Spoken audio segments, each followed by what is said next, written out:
বাংলাদেশ জাতীয়তাবাদী দল BNP chairperson Begum Khaleda Zia, আমাদের নেতৃবৃন্দ শহীদ প্রেসিডেন্ট জিয়াউর রহমান, চেয়ারপারসন বেগম খালেদা জিয়া, ভারপ্রাপ্ত চেয়ারম্যান তারেক রহমান।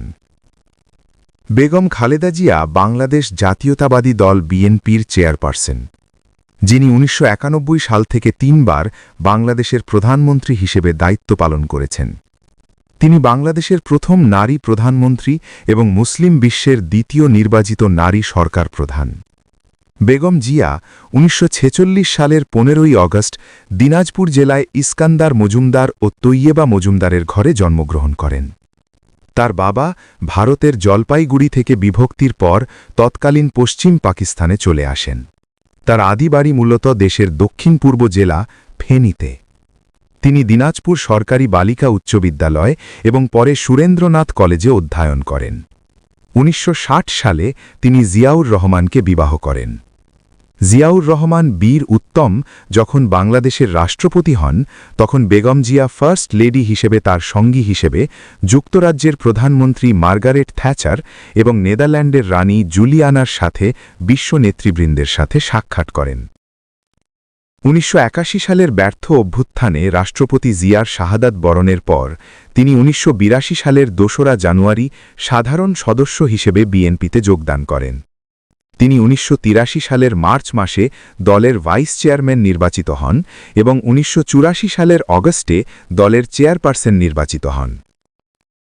১৯৮২ সালে বাংলাদেশ সেনাবাহিনীর প্রধান জেনারেল হোসেন মোহাম্মদ এরশাদের নেতৃত্বে একটি সামরিক অভ্যুত্থানের পর খালেদা জিয়া গণতন্ত্র পুনরুদ্ধারের জন্য সর্বাত্মক আন্দোলনের সূচনা করেন। তিনি এরশাদের স্বৈরাচারের অবসান ঘটাতে ১৯৮৩ সালে গঠিত ৭ দলীয় জোট গঠনের স্থপতি ছিলেন। তিনি ১৯৮৬ সালের কারচুপির নির্বাচনের বিরোধিতা করেন এবং নির্বাচনে অংশগ্রহণ থেকে বিরত থাকেন। যদিও আওয়ামী লীগ, জামায়াতে ইসলামী এবং বাংলাদেশের কমিউনিস্ট পার্টির মতো রাজনৈতিক প্রতিদ্বন্দ্বীরা এরশাদের অবৈধ শাসনকে বৈধতা দেওয়ার জন্য জাতীয় পার্টির নেতৃত্বাধীন শাসনের অধীনে নির্বাচনে যোগ দিয়েছিল। তার দৃঢ় সংকল্পের কারণে তাকে ১৯৮৩ থেকে ১৯৯০ সাল পর্যন্ত ৭ বার আটক করা হয়েছিল। তিনি বিএনপির ছাত্র সংগঠন জাতীয়তাবাদী ছাত্র দলকে একটি শক্তিশালী সংগঠনে পরিণত করেন, যার ফলে তারা সারা দেশে ৩৩১টি ছাত্র সংসদগুলির মধ্যে ২৭০টি জয়লাভ করে। এই ছাত্ররা এরশাদের শাসনের পতনের আন্দোলনে গুরুত্বপূর্ণ ভূমিকা পালন করেছিল। ১৯৮০-র দশকে এরশাদের মার্শাল স্বৈরাচারের বিরুদ্ধে কঠোর বিরোধিতা এবং বাংলাদেশে গণতন্ত্র পুনরুদ্ধারের আন্দোলনে ভূমিকা রাখার জন্য তিনি আপোষহীন নেত্রী হিসেবে খ্যাতি অর্জন করেছিলেন। ১৯৯১ সালের ২৭ ফেব্রুয়ারি একটি অবাধ ও সুষ্ঠু গণনির্বাচনের মাধ্যমে দেশের প্রথম নারী প্রধানমন্ত্রী নির্বাচিত হন বেগম জিয়া। তার প্রধানমন্ত্রিত্বকালে বাংলাদেশ সংসদীয় গণতন্ত্রে পরিণত হয়। বাংলাদেশের প্রধানমন্ত্রী হিসেবে তার মেয়াদে কিছু বড় অর্থনৈতিক পরিবর্তনের সূচনা হয়েছিল। কর্মসংস্থানের হার ব্যাপকভাবে বৃদ্ধি পায় এই সময়, এবং শুধুমাত্র তৈরি পোশাক শিল্প খাতেই ৫ বছরে কর্মসংস্থানের বৃদ্ধি ছিল ২৯%। প্রায় ২ লাখ নারী এই সময় তৈরি পোশাক শিল্প খাতে যোগ দেন। তিনি জাতিসংঘে গঙ্গার পানি বণ্টনের সমস্যা উত্থাপন করেন, যাতে বাংলাদেশ গঙ্গার পানির ন্যায্য অংশ পায়। ১৯৯২ সালে তাকে হোয়াইট হাউসে আমন্ত্রণ জানানো হলে সেখানে তিনি রোহিঙ্গা মুসলিম শরণার্থীদের সমস্যা উত্থাপন করেন, এবং পরে মায়ানমার সরকার ১৯৯০-এর দশকের প্রথমে বাংলাদেশে আসা রোহিঙ্গা মুসলিম শরণার্থীদের প্রত্যাবর্তনের জন্য বাংলাদেশের সাথে একটি চুক্তি করে। ১৯৯৬ সালে বিএনপির নিরঙ্কুশ বিজয়ের পর খালেদা জিয়া টানা দ্বিতীয় মেয়াদে প্রধানমন্ত্রী হন, কিন্তু তত্ত্বাবধায়ক সরকারের কাছে ক্ষমতা হস্তান্তর এবং পুনরায় নির্বাচনে অংশ নেওয়ার প্রতিশ্রুতির কারণে তিনি ১ মাসের মধ্যে পদত্যাগ করেন। যদিও বিএনপি ১৯৯৬-এর নতুন নির্বাচনে হেরে যায়, দলটি বাংলাদেশের ইতিহাসে সংসদের সবচেয়ে বড় বিরোধী দল হিসেবে ১১৬টি আসন পায় সেই নির্বাচনে।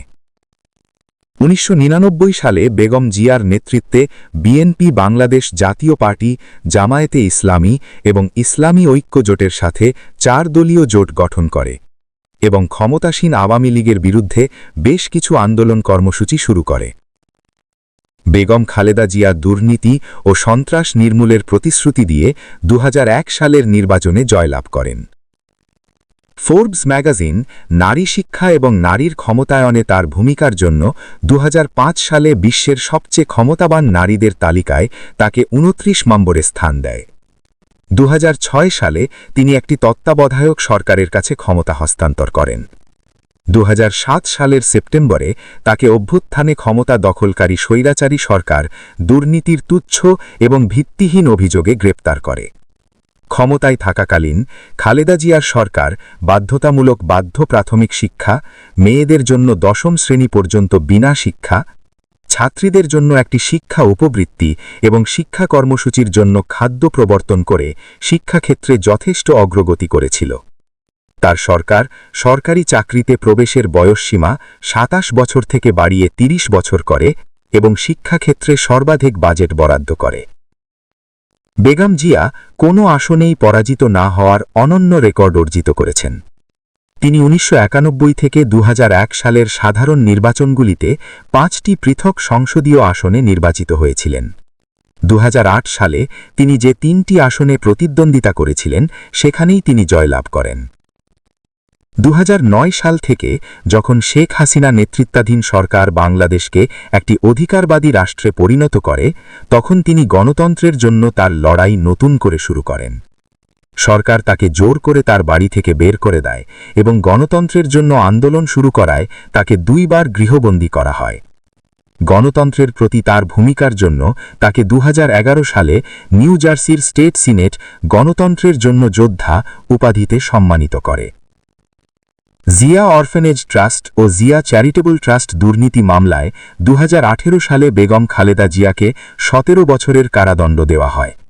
2020 সালের country reports on human rights practice প্রতিবেদনে মার্কিন যুক্তরাষ্ট্রের স্টেট ডিপার্টমেন্ট আন্তর্জাতিক এবং দেশীয় আইন বিশেষজ্ঞদের উদ্ধৃত করে বলেছিল যে মূলত নির্বাচন প্রক্রিয়া থেকে সরিয়ে দেওয়ার জন্য একটি রাজনৈতিক চক্রান্ত হিসেবেই তাকে সাজা দেওয়া হয়েছিল। অ্যামনেস্টি ইন্টারন্যাশনাল এই বিষয়ে উদ্বেগ প্রকাশ করেছে যে তার ন্যায্য বিচারের অধিকারকে সম্মান করা হয়নি।